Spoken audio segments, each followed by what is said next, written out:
আসসালামু আলাইকুম সকল প্রবাসী ভাইদের শুভ সন্ধ্যা। এই মুহূর্ত আপনাদের মাঝখানে আবার পুনরায় কিছু গুরুত্বপূর্ণ তথ্য নিয়ে আসলাম। সানাতরিয়া বিষ এর ভিতরে যে সমস্ত বিভ্রান্তিমূলক কথাবার্তা কেউ কেউ বলতেছে, হয়তো বা কেউ জেনে শুনে অথবা না জেনে শুনে অনেক কথাই বলে, হয়তো বা এই সম্বন্ধে তাদের আইডিয়া নাই। যাই হোক, এর উপরে ভিত্তি করে কিছু বিভ্রান্তিমূলক কথাবার্তা সন্দেহ মুক্ত করার জন্য আমি এই ভিডিওটা দেব। অবশ্যই আপনাদের প্রত্যেকের ভিডিও দেখার বা প্রত্যেকের কথা শোনার অধিকার আছে, তবে কার কথাগুলো কতটুকু যুক্তিসঙ্গত এটা আপনারা বিবেক দিয়ে চিন্তা কইরা তারপর কাজকর্ম করবেন। তো এই বিভ্রান্তিমূলক কথাবার্তা আমাকে অনেকে বলছে, আমাকে কল করছে, বলছে যে এই ডিক্লারে যারা নাকি অ্যাজেল পলিটিক্যাল অধীনে আশ্রয় নিছে, মানে যাদের এখন বর্তমানে ট্রাইব্যুনালে আপিল চলতেছে, বলতেছে ওই আপিলটা স্টপ করে দিতে হবে। হ্যাঁ, ওই আপিলটা নাকচ করে দিতে হবে। হ্যাঁ, এই সুবিধা ধরতে হলে দেখেন, কথাটা মূলত 1% সত্য না। হ্যাঁ, কথাটা টোটালি ভিত্তিহীন, কোনো যুক্তি নাই। মানে একে তো ওইটার ভিতরে আপনার যে গেজেটটার ভিতরে বের হয়েছে, গেজেটের ভিতরে এরকম কোনো কথা উল্লেখই করে নাই, ঠিক আছে, যে আপনার আপিল বন্ধ করে দিতে হবে, ঠিক আছে, এই সম্বন্ধে কোনো কথাই বলে নাই। অতএব এটার কোনো যুক্তি নাই এই কারণে যে আপনি এজেল পলিটিক্যালের যে আশ্রয় নিছেন, এটা আপনি এই দেশে রিফিউজি শরণার্থী হিসেবে আশ্রয় নিছেন, ঠিক আছে। এই লটা তার জন্য তৈরি করা হয়েছে যারা এখানে শরণার্থী হিসেবে এখানে প্রমাণিত যেন হয়, ঠিক আছে। তো শরণার্থী এটার ভিতরে আরও কটা ক্যাটাগরি আছে, এজেল পলিটিক্যাল সম্বন্ধে অনেকের হয়তো আইডিয়া নাই। যাই হোক, একটা ব্যক্তির এই দেশে ডকুমেন্ট থাকা সত্ত্বেও সে এজেল পলিটিক্যালের অধীনে আশ্রয় নিতে পারবে, এই কথাটা অনেকেই জানে না। কারণ এজেল পলিটিক্যালের যেই সিস্টেম, এজেল পলিটিক্যাল যেই সিস্টেম, সেই সিস্টেম শুধু যে আনডকুমেন্টদারি সেই নিতে পারবে এরকম না। যেমন আমি আমাকে দিয়ে আপনাদের কাছে একটা উদাহরণ দিই, ঠিক আছে। যেমন আমার এখন বর্তমানে কার্তার সৌজন্য আছে, হ্যাঁ, অথবা কার্তার সৌজন্য মনে করেন আমার এখন 2 বছরের একটা সৌজন্য আছে, যেটাকে বলা হয় ফার্মাসিটি সৌজন্য মতিব লাবরও।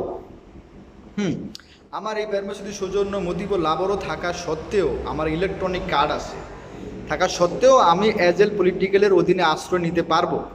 কারণ আমার যে ফার্মাসিটি সৌজন্য মতিব লাবরও, এটা যে কোনো মুহূর্তে আমার কাজ না থাকতে পারে, কাজ না থাকলে আমার এটা রিনিউ করে দিবে না, ঠিক আছে। আমার কাজের মাধ্যমে রিনিউ হবে।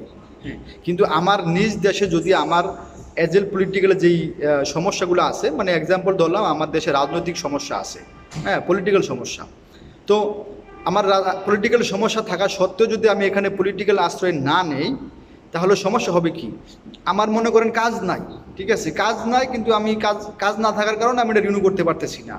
আর যদি আমি আমার সৌজন্য রিনিউ না করতে পারি, তাহলে অবশ্যই আমাকে এই দেশে থাকার কোনো অনুমতি দিবে না। অতএব বলবে ব্যাক রিটার্ন, তুমি তোমার দেশে চলে যাও, যেহেতু তোমার কাজ নাই এখানে, তুমি কাজের বিষয়ে আসছো, ঠিক আছে। আর এই জন্যই আমি এখানে এজেল পলিটিক্যাল আশ্রয় নিমু, কারণ আমার দেশে রিয়েলি সমস্যা আছে, যে আমি দেশে গেলে আমাকে কেউ মারতে পারে, কেউ কাটতে পারে, বা আমার জীবনের ঝুঁকি আছে। যদি আমি এখানে এজেল পলিটিক্যালের রিফিউজি হিসেবে আমাকে বিবেচনা করা হয়, ডকুমেন্টস দেওয়া হয়, তখন সেই ডকুমেন্টস আমাকে বলে না যে তোমার এখানে থাকতে হইলে তোমার এখানে কাজের কন্ট্রাক্ট থাকতে হবে। সেই ক্ষেত্রে আমার কাজের কন্ট্রাক্ট থাকুক বা না থাকুক, আমি এই দেশে 5 বছর লিগেলভাবে থাকতে পারবো, আমার কাজ থাকুক বা না থাকুক। এবং আরও সুবিধা আছে, যদি এই 5 বছরের ভিতরে সকল কিছু আপনাকে ফ্রি দেওয়া হবে। হ্যাঁ, এই 5 বছর যদি আপনার থাকার স্থান না থাকে, গভর্নমেন্ট আপনাকে থাকা দিবে, মানে জায়গা দিবে। হ্যাঁ, এই 5 বছরের ভিতরে আপনার যে প্রকার সুযোগ সুবিধা আছে, এভরিথিং, সকল প্রকার সুযোগ সুবিধা দিবে, যে সুযোগ সুবিধাটা আপনি একটা পারমানেন্ট সৌজন্য লাভরও, হ্যাঁ, এটার ভিতরে নাই। অতএব কোনো প্রশ্নই ওঠে না। যে দুটোটাই আলাদা। অতএব আপনার এজেল পলিটিক্যালের যেই আপিলটা আছে, ওইটা কোনোভাবেই কোনো মতেই আপনি বন্ধ করবেন না। কেন করবেন না সেটা আমি বলতেছি। এখন যে বর্তমানে যে ডিক্লারটা আসছে, আপনারা বলেন সানাতরিয়া, আমি এটাকে বলি না সানাতরিয়া, ঠিক আছে, সুপার সানাতরিয়া না। জাস্ট যারা অনিয়মিত কাজ করতেছে, মানে কন্ট্রাক্ট ছাড়া কাজ করতেছে, আগের ভিডিওতে আমি বলছি, এবার আবারও বলি, যারা কন্ট্রাক্ট ছাড়া কাজ করতেছে, সে হইতে পারে ইতালিয়ান, সে হইতে পারে ইউরোপ ইউনিয়নের যে কোনো দেশের লোক, সে হইতে পারে একজন স্থানীয়রই ডকুমেন্টদারি অথবা আনডকুমেন্টদারি হইতে পারে। যে সমস্ত লোকগুলা এগ্রিকালচার এবং ডোমেস্টিক গল্ফ বাদান্তে কাজ করতেছে, কন্ট্রাক্ট নাই, সেই কারণে এই করোনা ভাইরাসের কারণে গভর্নমেন্ট এই মালিকদের একটা সুযোগ দিছে যে তোমরা কন্ট্রাক্ট ছাড়া কাজ করে নাও, সবাইকে কন্ট্রাক্ট কইরা নিয়মিত করে নাও, ঠিক আছে, নিয়মিত করে নাও। এখন আমরা বিদেশিরা বলতেছি যে আমাদের ডকুমেন্টস নাই, এটা আমরা বড়োভাবে মানে একটা বড় কিছু মনে করতেছি, কিন্তু ওরা বিশেষ করে এটা তেমন বড় কিছু মনে করে না, ঠিক আছে। তো যাই হোক, এখন আপনার ডকুমেন্টস যদি আপনাকে কন্ট্যাক্ট করতে হলে অবশ্যই আপনার ডকুমেন্টস দরকার, ঠিক আছে। তো ওই ডকুমেন্টসটা যে আপনার দরকার, যে বৈধতা করতে যাই আপনার ডকুমেন্টসটা চলে আসতেছে, ঠিক আছে। এখানে আমাদের মূলত যে ইন্টারেস্ট হইলো যে আমাদের কাজের কন্ট্রাক্টের মাধ্যমে আমরা এখানে একটা পার্মানেন্টলি ডকুমেন্টস পাইতেছি, ঠিক আছে। এটা হলো মূলত লক্ষ্য। অতএব আপনার এখানে ট্রাইব্যুনালে রিকোর্সও চলতেছে, আপনার এখানে এদের পলিটিক্যাল মারা আছে, ঠিক আছে। ওই সমস্ত কেসগুলো বন্ধ করতে হবে, বন্ধ করে এরপরে এই সানাতরিয়া যেটা আছে সেটা ধরতে হবে। কথাটা মূলত যুক্তিসঙ্গত না, ঠিক আছে। তারপরেও যদি আপনারা কোনো জায়গায় যদি কোনো কিছু না বোঝেন আমার কথা, ঠিক আছে, আপনারা অবশ্যই কমেন্টস করবেন এবং কমেন্টসের মাধ্যমে অবশ্যই আপনারা জানতে পারবেন। হ্যাঁ, আর আমি আপনাদের এবারও বলবো যে এই ভিডিওতে ততটা তথ্য দিতে পারবো না, কারণ আপনারা দেখতেছেন যে আমি এখন এটা কাজে আছি, ঠিক আছে। যে কোনো মুহূর্তে কাস্টমার চলে আসতে পারে, হ্যাঁ। কারণ এই ভিডিওটা আমি আপনাদের জন্য আবার তৃতীয়বার ট্রাই করলাম, কারণ প্রথমবার 2বার তৈরি করছিলাম, তখন এর ভিতরে কাস্টমার চলে আসছে, তারপর আর আমি আপনাদের বাকি কথাগুলো বলতে পারি নাই। হ্যাঁ, এখন যে আরেকটা কথা বলবো, সেটা যারা বলছে যে এটা আমি আগের ভিডিওতে বলছি, লাগারে থাইকা এই সুবিধা ধরতে পারবে না, কথাটা মূলত ঠিক না। সে লাগারে থাকুক, সে পাহাড়ে থাকুক, সে বাসায় থাকুক, যেখানে থাকুক, একটা বাসায় থাকতে হবে, তার নির্দিষ্ট স্থান থাকতে হবে, ঠিক আছে। এটা কথাটা মূলত একদমই অ্যাকচুয়াল ঠিক না, মানুষের মন গড়া কথা। হ্যাঁ, মন গড়া কথা, কোনো যুক্তি নাই কথার ভিতরে। হ্যাঁ, তো এখন আমাকে আরও কিছু ভাইয়েরা আরও তেমন কথা বলছে যে ভাই আমি তো একটা কন্ট্রাক্টে কাজ করতেছি, তা এখন কি আরেকটা কন্ট্রাক্ট কি আমি কাজ করতে পারবো কি না? হ্যাঁ, আপনি কাজ অবশ্যই করতে পারবেন। একটা ইটালির ল অনুসারে একটা মানুষ ফুল টাইম কাজ করার অধিকার আছে। ফুল টাইম মানে হলো 8 ঘন্টা। যদি কেউ 4 ঘন্টা কাজ করতেছে অলরেডি, হ্যাঁ, এরপর যদি আরও বাকি 4 ঘন্টা কাজ করার ইচ্ছা থাকে বা তার অপশন থাকে, সে অবশ্যই বাকি 4 ঘন্টা কাজ করার জন্য সে আবেদন করতে পারবে, ঠিক আছে। তবে আমি যেটা আমার মতামত অনুসারে আমি বলি যে সমস্ত লোকগুলা অলরেডি 8 ঘন্টা ফুল টাইমে কাজ করতেছেন, হ্যাঁ, আমি এদের ক্ষেত্রে যে একটু বলবো, তাদের কন্ট্রাক্টগুলো আপাতত তারা কন্ট্রাক্টগুলো ক্যান্সেল করে দিবেন, ঠিক আছে। তারপরেও আপনারা ভাইবা চিন্তা আপনারা ক্যান্সেল করবেন, শুধু আমার কথার উপরেই আপনারা কন্ট্রাক্ট ক্যান্সেল করে দিবেন এরকম না, ভাইবা চিন্তা কন্ট্রাক্ট ক্যান্সেল করবেন। কারণ আমি আপনাকে যুক্তি দিতেছি, আমার যুক্তিটা আপনার জন্য ভালো নাও হইতে পারে। এই জন্যই যে এখানে যে এমার্সিওনের রাপোর্ট লাবর ইরেগুলারে যে শব্দটা বলা হয়েছে, যে সমস্ত লোকগুলা অনিয়মিত কাজ করতেছে, কন্ট্রাক্ট ছাড়া কাজ করছে, তাদেরকে সুযোগ দেওয়া হইতেছে।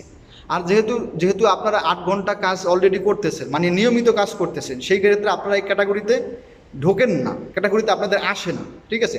অতএব যদি আপনারা হয় 8 ঘন্টার জায়গায় 4 ঘন্টা করবেন, অথবা আপনার 8 ঘন্টা কন্ট্রাক্ট ক্যান্সেল করে দিয়া আপনার ওই মালিকের মাধ্যমেই আপনি পেরফেক্টুরে একটা নুল্লস্থার জন্য অ্যাপ্লাই করবেন, যে আমাকে একটা কন্ট্রাক্ট করার সুযোগ দেওয়া হোক, হ্যাঁ, এই জন্য নুল্লস্থার অ্যাপ্লাই করবেন, হ্যাঁ, তাহলে আপনাকে তারা নুল্লস্থার দিবে। আর যদি আপনারা অলরেডি নুল্লস্থা আপনারা কাজ করতেছেন, অতএব আপনাদের কন্ট্রাক্ট অলরেডি আসে, সেখানে আপনি যুক্তি দেখাইতে পারবেন না যে কোন যুক্তিতে আপনি দিবেন।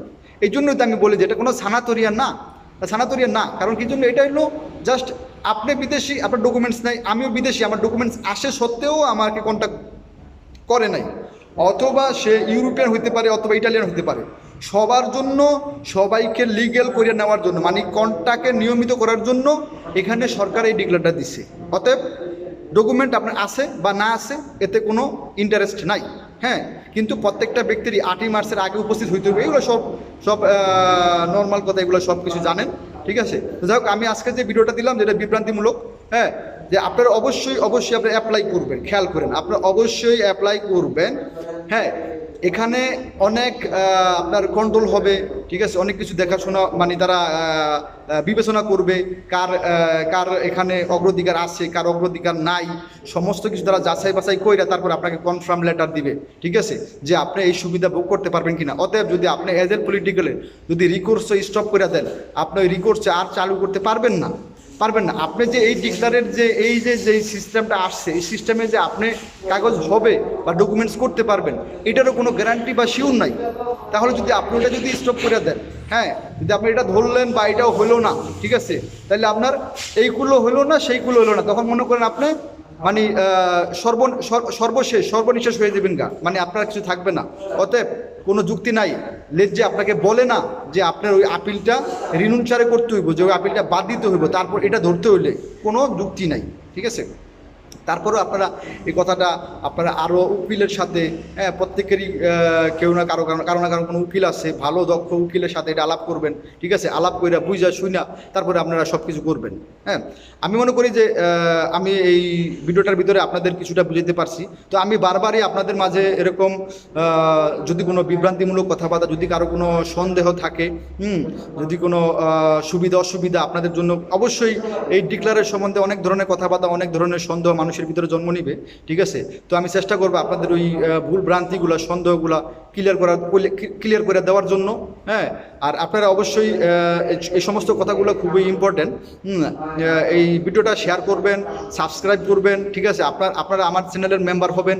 এতে আপনাদের জন্য সুবিধা যে আপনারা শর্টকাটের ভিতরে তথ্যটা পাই দিতেছেন, ঠিক আছে। আমাকে হয়তো দেখা যায় অনেকে ফোন করেন, আমি ব্যস্ত থাকি, আমি কাজে থাকি বা ফোন রিসিভ করা সম্ভব না। হ্যাঁ, বিশেষ করে আমি এই ইউটিউব চ্যানেলটা খোলার কারণ হলো যে আমার যে সমস্ত ভাইয়েরা আছেন যারা বিভিন্ন সমস্যার সম্মুখীন হচ্ছেন, যারা আমাকে ফোন দিতেছেন, হ্যাঁ, তারা যেন আর আমার এই গুরুত্বপূর্ণ যে ইনফরমেশনগুলো শোনার জন্য যেন আমাকে আর ফোন না দেওয়া লাগে বা আমার জন্য যেন অপেক্ষা না করা লাগে, ঠিক আছে। এই জন্য আমি এই ইউটিউব চ্যানেলের মাধ্যমে আমি আপনাদের কিছু গুরুত্বপূর্ণ তথ্য দিয়ে আপনাদের বিভ্রান্তিমূলক চিন্তা ভাবনা কথাবার্তা থেকে আপনাদেরকে আমি মুক্ত করার চেষ্টা করব, ঠিক আছে। তো অবশ্যই এখন আমি আপনাদের কাছ থেকে বিদায় নেব, ঠিক আছে। তো পরবর্তী আবার ইনশাল্লাহ যদি আবার কোনো নিউজ, হ্যাঁ, এবং কোনো গুরুত্বপূর্ণ কথা থাকে, অবশ্যই আপনাদের মাঝে আবার ভিডিও নিয়ে আসবো। সবাই ভালো থাকবেন, সুস্থ থাকবেন, আল্লাহ হাফেজ, আসসালামু আলাইকুম।